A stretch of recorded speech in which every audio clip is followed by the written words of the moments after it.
isn't gonna be my Oh, best interview.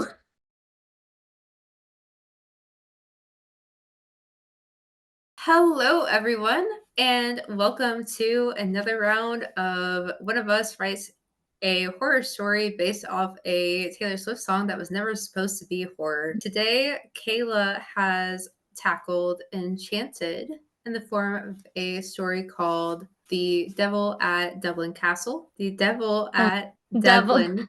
yeah, Devil in Devlin Castle. I realize that's a bit of a tongue twister, but The video will be linked below for her story, and this interview will contain spoilers. Listen to the summary if you want to. I doubt she's going to put spoilers in the summary, see if it's something that you're interested in, but probably click off after this and go jump to the other video. so Devil in Devlin Castle is about a 17-year-old named Lenore Devlin, and her parents live in their castle. And there is this entity inside that basically traps them, and they can't be let go. They can't move from the castle until they give her what she wants, because she has chosen to attach herself to Lenore, to have Lenore bring her victims. And she has decided that Lenore can be let go after her 7th year in, I don't want to call it an agreement because she didn't agree to it. So right now, Lenore is aware that she has to give this demon one more, like basically present her another victim, another soul, basically leading somebody to their death. And this is the 7th one. So after this one, her and her parents will be free to leave the castle or live in the castle if they so choose. And the person that she is meant to deliver to this demon is someone who she takes a liking towards. So she has a bit more of a difficult time deciding if that's something she should do, even though it is the last one. I'm just kidding. There are a lot of spoilers in this. I mean, I didn't say whether she does it or not. That's fair. You can't actually see Kayla's Speak Now vinyl behind her during this interview for one of the first times. And I also want to point out how cool all of her purple lighting is. I also have purple lighting in this room, but you can't see it. I see the little planet. Yes, the planet is new. I got very tired of my normal backdrop. So I guess let's start with the question of there were some elements of the song Enchanted in this story. In like some ways, I kind of think that I could twist the lyrics around to like really match it. But it seems like you didn't like you only got really inspiration from the beginning of the song, but I will argue the fact that technically she was enchanted, just not like in like a great way to meet this guy because she does have the deal with the devil. Yeah. First, I'm going to start out by saying I am very burned out. And so this is not, my story will eventually be better, but not the version that's on YouTube. So, I'm sorry for anyone who clicks on that. Like sometimes I like pull directly from the song, and then other times it's just like little bits where I'm like, oh yeah, that line, sure, I'll write something off of that. And that is basically what happened with this one. That and Gotcha. like the vibe of the album itself feeling very like fairy tale like. And when I think of fairy tales, I'm like, oh, a castle, so haunted castle. Right. I really liked your intro to the story where like I just love the way that you kind of painted like your visuals with your words on this. And obviously, the purple dress was very much pulled from the purple dress that she is wearing on the album cover. Yeah. But I think that I kept expecting something to show up with like the gravel. I thought maybe like the second time that I listened through it that it was kind of like a reference of like a life in shambles. And I was Mm. just wondering like what the intent was with that. That was more so I had a visual of what she was doing at the beginning of the story, and that was basically just it. There wasn't any deeper meaning with that. As I said, I am very burned out at the moment, and my efforts have been focused more so on other things than my short stories. So typically I try to add little hidden meanings, but this one did not have as many. I was trying to make little, like, make it feel very, like, even though it's like supposed to be scary, like, it was supposed to, in a way, be a bit more typical and like almost more cliche than my other stories, I guess. But as I said, I was very burned out, and there aren't as many hidden meanings in this one as. Gotcha. I will say for Kayla that there are questions that I want to ask her that will kind of expand on like the lore of the story, but it's still an enjoyable story because I think that sometimes you don't have to know the lore in Mhm. order to appreciate the premise of what is happening. And so I think that you did a good job with it. Like whether you were burnt out or not, it was beautiful writing for this Yeah. one. So it came across. Like I actually wrote that had like a couple of like quotes on here, but I think my absolute favorite was there's a scene where Finn and Lenore are out in the garden. And I love the way that you were talking about like the way that the garden was arranged in a way that only nature could unintentionally create. Like that was beautiful. Like I Oh, love that line. I'm glad you liked that one because I was struggling with how to word that, and I was just like, after many times, I was like, whatever, that'll do. Yeah, well, it did very nicely. Like I was just listening to it like at around like 11:30 last night. I'm just like this line. I love this line. I'm writing this down. And another line that I really was drawn to is like the breath followed like a hazy whisper. I like that too. So I just I like all of like just kind of like how you are kind of more of like a picturesque type of writer, especially when you're trying to go because I know you were really trying to go for like a more like medieval theme and like style of writing for this. Yeah, and it was a bit out of my comfort zone, and maybe that's why I struggle so hard, even like talking about this one, because I feel like I do better when I have some sort of like nature element in my, which is weird because it's not like I know much about nature anyway. But I feel like I'm inspired more by like with the house held by Ivy, like the one I wrote about Ivy, like, that has a nature element to it because of Ivy. And then the other one, like, I played off of the fact that they were, there was a field and weeds and all. So it's just like, I feel like I just kind of struggled more with this one. I I would say that your description for like the garden was spot on. So I would absolutely agree with that. Cause I was like, wow, like this is really nice, like description. Like this is like such a cute little scene of like them out in the garden and the Yeah. videos that you chose for it. I was just like beautiful. Like I want to go and hang out here. The garden was pulled from another song because I was just like, I sneak out to the garden to see you from like Love Story and her holding the lantern from the music video. So I was just like, I know this is for Enchanted, but let me just. Yeah. Which is very funny. So the next story that is going to be released is my version of Love Story. And Kayla did not tell me that she was pulling from Love Story until after I told her that I was doing Love Story next. Yeah. So It it was was kind just of the one line, one visual, so yes. we're good.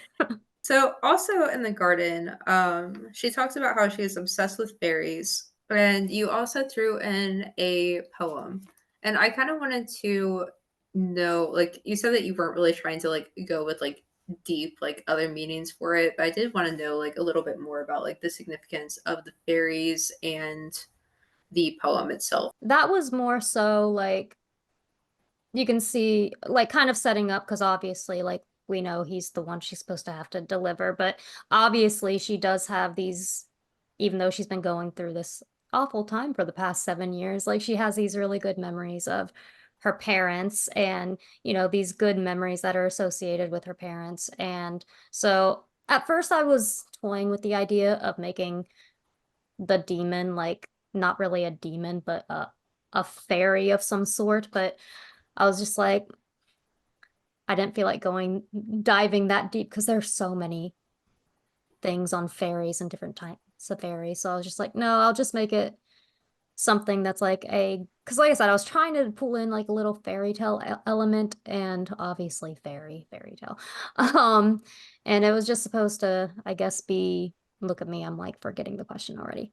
Um, supposed to be like basically it was this thing that was just this precious memory and all of these bad things that are happening. And the little poem, if you will, nursery rhyme, whatever you want to call it, was That was just me pulling something out of my butt because I was just like, oh yeah, what better way to make it sound like fairy tale-ish than to put a little nurse like rhyme in there. So Yeah, like I I was said, gonna it ask wasn't you. it was like So I was not as like combing through things as thoroughly as I typically yeah. do when I write with this one. So that was one that you made up. Hmm. I was obsessed with fairies, the good kind. I didn't believe in the bad ones, and I like wrote down. I was like, but does she now? I would say yes, yes, she does. Yeah. But, apart from, like, just, like, her mentioning, like, the fairies in that scene, like, that was, like, a really cute scene, and, like, I was kind of, like, not sure if I liked this kid or not, and then she was, like, asking him, like, "Do you think I'm pretentious?" And he was just like, "No, I think you sound unhappy," and I was just like, "Okay, good on you, Finn." Like, that's a very good response, like, I like you for that response. Yeah, he's supposed to be kind of I don't know if I want to say cocky, maybe a little bit, but at the same time, not a bad person. Like he's supposed to be charming, but I'm not good at writing flirtatious scenes, so I was just kind of like, I'm gonna Yeah. say something and Well, is he about the same age as her? Mhm. Okay, well, 17-year-old boys don't know how to be charming like that, like, they know Yeah. how to try, but Yeah, around the same age. It is supposed to, I don't have an exact time period because it's a fictional land, but like same age, maybe a little older, whereas now we look at it as weird, but like, around like the 17, 20-ish kind of age. yeah. Speaking of party guests, though, Mr. Thompson, gross. Going after girls 15 to 20 years is, like, younger and, like, he thought that he, like, might be able to suit her is kind of what I got from, like, all of the other parties, like, had he been Yeah. going after her such a young age? Yeah, he's a little gross. I wanted, even though he's not a huge part of the story, I wanted someone who you'd be like, dang, wish it was him instead. Yeah, so how does, the entity choose the victims? A lot of times, it's not exactly like, for the same reasons. Sometimes it's, she goes after weakness or I don't know if weakness is exactly the right word because I know I mentioned her first victim is like a man who was struggling and to feed him and his children. So that's why she chose him. And sometimes it is just somebody's goodness. Um, she she really, I think, thrives off of having someone who overall is good, and it kind of helps if there's an element of them struggling, but they don't always have to. She doesn't always go after like the same types of people, but usually they're good people. Yeah. So listening to the story, Lenore seemed like she had a choice when she first chose John. She always has a choice. It's just if she doesn't give this thing what it wants, then it's basically going to kill her parents. Like she'll be fine. But it's Okay. like, okay, you give me what I want, or I'm going to take something from you. And that's basically why she's been basically delivering these men, like, because the demon has to have somebody deliver, like, basically be like, here, I give this life to you, basically, before she can actually take like these men, because that, like, she has to be delivered these men. I haven't, because I was trying to debate too if I wanted to make her like, I was trying to pull elements from other places, but I didn't have everything all figured out. She can kill people, but her strength comes from people delivering people to her. So it's not like she can't kill these people. It's just it doesn't really do much for her. Like that's how she like basically gains her life, is having other people deliver these people to her. So yes, she could kill them, but it's not going to do anything for her. Whereas, she'll just kill Lenore's parents because, well, she can, but that's not going to do anything for her either. But it's an incentive to get Lenore to deliver these people to her. So Right. basically where that was. I didn't explain it very well. And This is a question that's going to make it so we have to have a trigger warning at the beginning of the video. But like, what would have happened if Lenore would have just killed herself? I actually almost made that happen. Um, because I was originally going to have her kind of just jump off like go and like pretend to be like saying goodbye to her parents, basically. And then she was just going to jump off the balcony. And then it was going to be like basically the demon still killed them while the party was going on without them, and like she was going to choose somebody else from there to start doing her bidding. So this contract that they went into, like, bound them to the castle where they couldn't leave.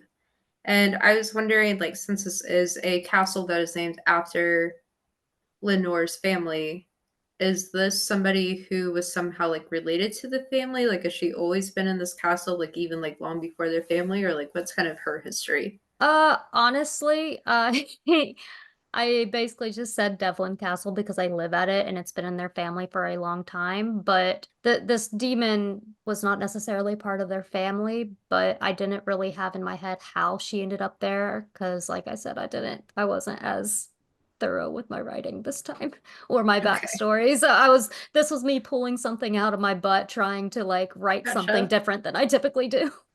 I didn't know if you'd like come up with like some lore No, not while for like this thinking one, about it.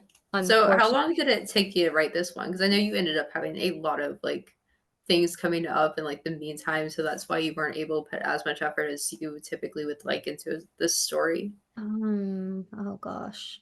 I think I started it like right after I posted my last story, but I wasn't consistently writing every single day. So I'd say it probably took me like a month to write the first draft, probably. Yeah, it was a bit. I was on the struggle bus with this.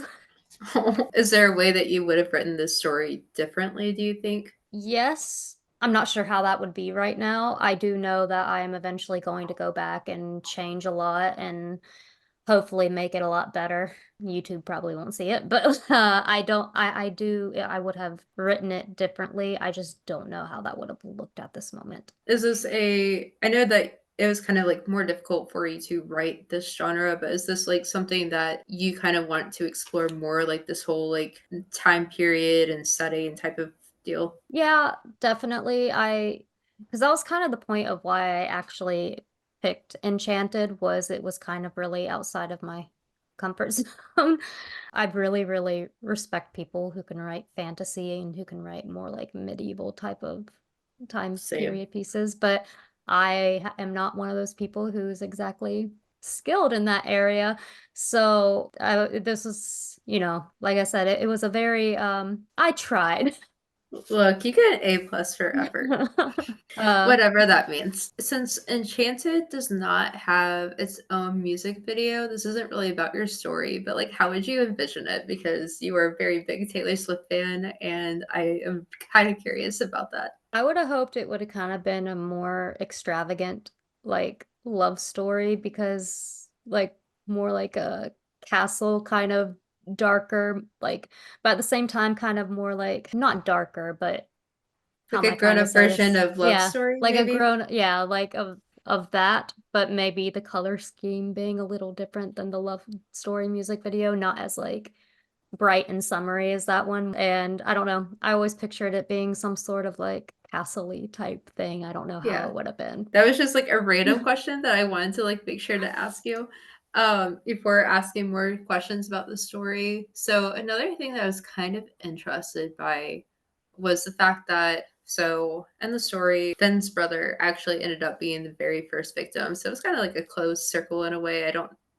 know if that was necessarily intentional, but why did he seem like more like vivid? I think you like kind of described him as being more like alive seeming than he had in the past. Maybe I got that wrong. Like to her or to To her. oh, are we talking about when he was in the garden? No, John. Sorry. Like when John was in the garden? Like when they saw him in the garden? Like when Finn Yeah.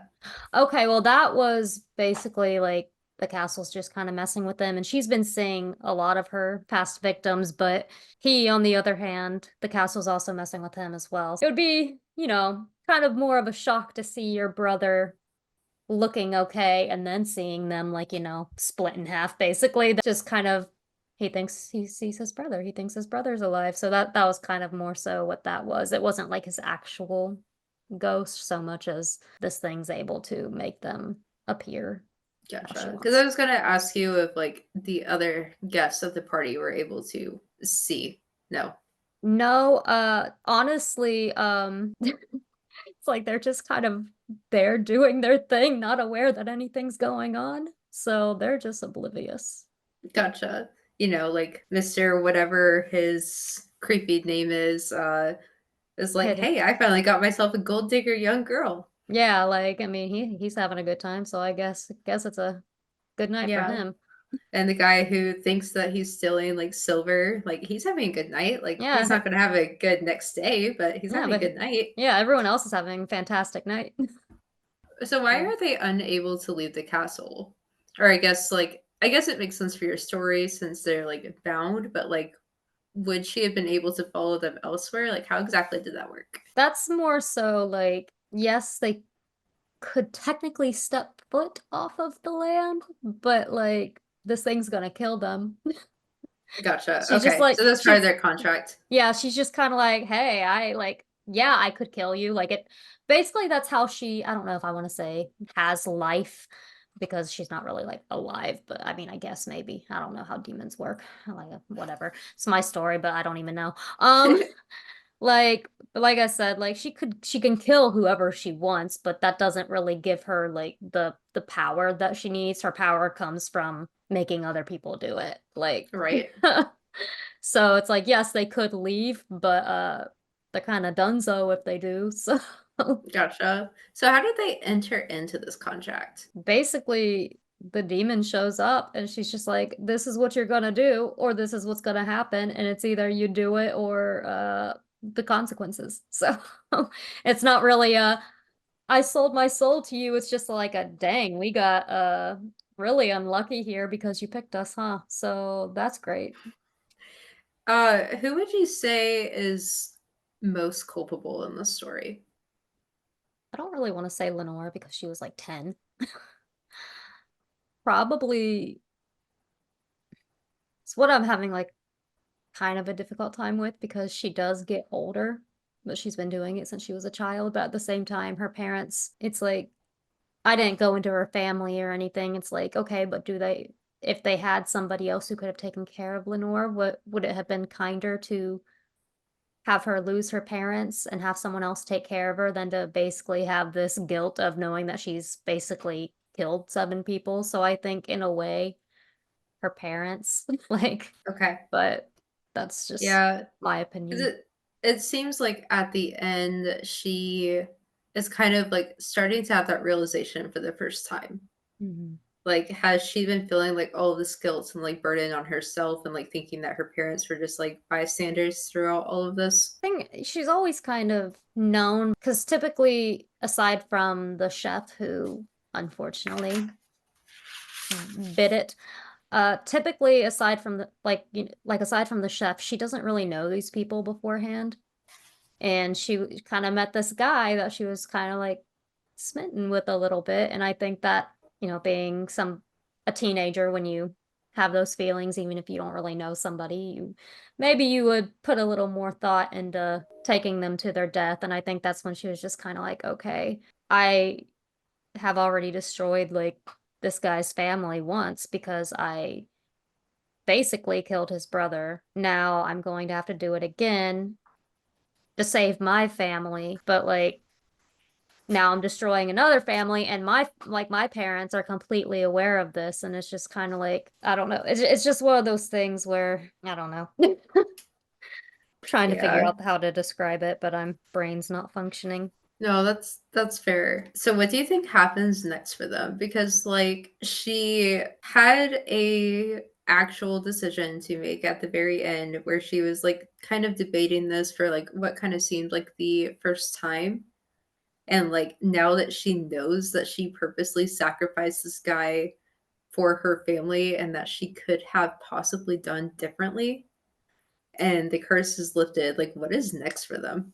She kind of knows what she did, but at the same time she loves her parents a whole lot. So what I see next for them is they actually do just kind of finally leave the castle because why would you want to live there anymore after all that?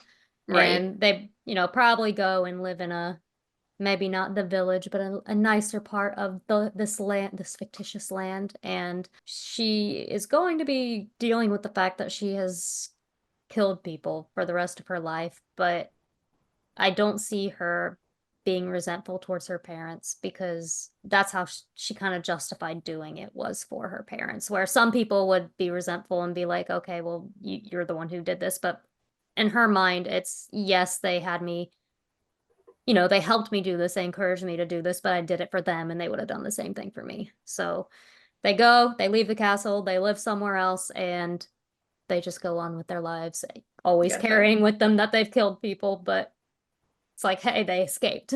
And then one final question for you is what was your favorite part of the story to write? The beginning, because that was before my burnout. That's fair. The first page. My gosh. Everything after that was torture. Oh no. Oh no. I would like to say though that I don't know if you caught them because I didn't have as many elements in there. I was trying to do the whole counter all your quick remarks, but like I said, I'm really bad with flirtatious scenes because I don't even really know how to flirt in real life, so I'm like, what the hell is this? But and then also the my thoughts will echo your name with the echoing his name from the hedges and the flowers. So there were little sprinkles in there, but There not were. very many. Yeah, I the other ones that I caught were same old tired lonely place Mm. because it would be. Yeah. Um and also the walls of insecurity Mm. Like, because they kept shifting on her over and over again. I don't know if that was yeah. intentional or not, but I was just like, this line fits. Oh no. That was just more so, like I said, it was a lot of let me just pull something out of the freaking air, man. Like, Gotcha. this isn't gonna be my Oh, best interview. speaking of out of the air, that was the other thing is, like at first you have her like just as like distressed, like the like demon. Mhm. And I really thought we were gonna have like a A24 moment. Like there's a horror movie called like The Dress. I'm like, ooh, that's cool. Like we're just gonna No. pull in the dress as a villain. No, and I didn't know that movie existed, so now I'm gonna have to go look at it. But It's not the best. oh, It dang. is funny though. Yeah. I don't know if it was supposed to be funny, but it's funny. I'm struggling so much with this one is because I'm like, I had an idea that wasn't fleshed out, and then I was just kind of bullshitting, basically. My husband read it, and he was like, yeah, typically, like, your descriptions are better. He's like, you have the bones for a good story, but this isn't your. I'm like, yeah, I know. I know. Yeah. Like, I thought that it was a very pretty read.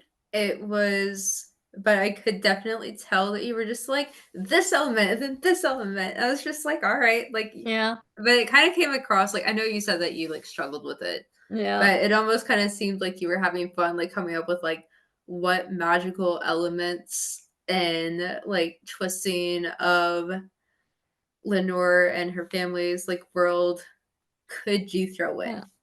I'm glad it came off as I was having fun. I was not. I was basically there the entire time, like, fine, fine, I don't yeah. care. You're in this room now. You're in this room, and It's like I know I want this to happen, but I'm not in the mood to write it, and I have to be doing other things right now. so basically, what you're saying is that the way that the chef ended up looking is how you want the story to look. You're just like, I want this thing to happen to the story. Yes, that is how I wanted my paper or my computer to look. I was like, you know what, chef, I'm just gonna take it out on you because I'm unhappy Yeah. right now. that's that's one way of doing it. It kind of gives me the sense that with this story, I think you would have enjoyed it more if it wasn't a short story. If it was like a novella length at least. Yeah, I think so. I think that there was a lot there that I could have went into as far as backstory and why things are the way they are and why something's happening and how it has affected her. And I think I was just trying to fit a lot and pulling a lot of stuff out of the air into a very short piece. Gotcha. Yeah. I will say that I don't necessarily mind that. Like, I did want to look at the lore Mm. and explore that a little bit more with you, but I think sometimes it's kind of nice to just be plopped down into a story and like maybe you don't know what's happening, and that's kind of the fun of it is that Yeah. this is Well, their world and you were just getting a glimpse of a pivotal moment in their life. It doesn't need to exactly have like how it started exactly, but I guess a little bit more insight on how Lenore, like maybe what she's feeling and the stuff that she's been through and how it's affected her and all of that. And I think that's partly why I struggle, and I know that's the point of this project is to practice short stories, but that's partly why I struggle with shorts is I'm kind of more of a long form writer. Like you asked me to write something that's 300 pages, sure, it might take me like 700 years like George R. R. Martin, still waiting on that last book, man. But like, it's going to be easier for me than writing something in like 10 or 20 pages. And also, I was very excited to tackle this one until, the burnout happened and I was just like, ugh. Enchanted is such a good song, and I'm sitting here, and I think that's why I'm so I don't know, maybe I won't be as bleh about it if I after I take some time away from this one and look back, but it's like I said, like the burnout, because I know for the next story that I'm doing, I actually wanted the next story I'm doing to be my second story, but I was specifically waiting until summertime or around summertime to do it. And I had these cool visuals in my head, and I had like a premise for a story, and now I'm like, what the heck was that again? Oh my God, I have to write. So now I'm just kind of like, because my priorities are kind of elsewhere at the moment, but I guess the important thing is like experimenting, I guess. So Yeah. like I can go back and make them better, but it just pains me to know the versions I'm putting on YouTube might be very mediocre. Honestly, I'm just impressed that you listened to Enchanted and you thought, "I can make this into a horror story," because even after like, sometimes, like, I'll listen to your story and be like, "Okay, like, I think Mhm. that maybe I could draw inspiration from this," or, like, I listen to the song, like, after I know that you're working on it, I'm like, "Yeah, I can do that," but I still can't with Enchanted. Oh, mine was more so it's just got like this very, because especially when you're younger, I think you have this very like fairy tale idea of things that are going to happen when you meet somebody and you don't even really know them, but you're just like, oh my goodness. And so I feel like a lot of the Speak Now album is very kind of has that magical kind of feeling. So when I listen to Enchanted, I just think a fairy tale. And so in my head, fairy tale castle. So that was kind of just where that was, and I was like, "Oh, okay, spooky castle, sure." Yeah, that's fair. What I think is very interesting about this, because again, we did not plan to do Enchanted and Love Story like back to back, and like, I mean, yeah, we didn't really plan that, but like, you're going to see some kind of similar-ish vibes for Mm, Love Story, and I think like Fearless came out right before Speak Now, didn't it? yes. It kind of makes sense that they kind of like are similar-ish mindsets. I think she had a very because she was a lot younger then, and I think that's where you've got your especially if you're like one of those very romantic kind of people, kind of have the idea of, "Yes, I love somebody, and it's going to be so magical, and it's gonna be great," and then, the real world hasn't really, like, kicked you in the face yet. Alright. Oh, good times to look forward to for every single person. Not that I expect there to be that many young readers, but listeners, but you never know. Okay, so that was the interview for Devil in Devlin Castle. Thank you so much for watching. You can meet us back here May 13th for Love Story, which actually that's going to be on Ashton's channel, and I will link her channel in the description below. And yeah, thanks for watching. Bye.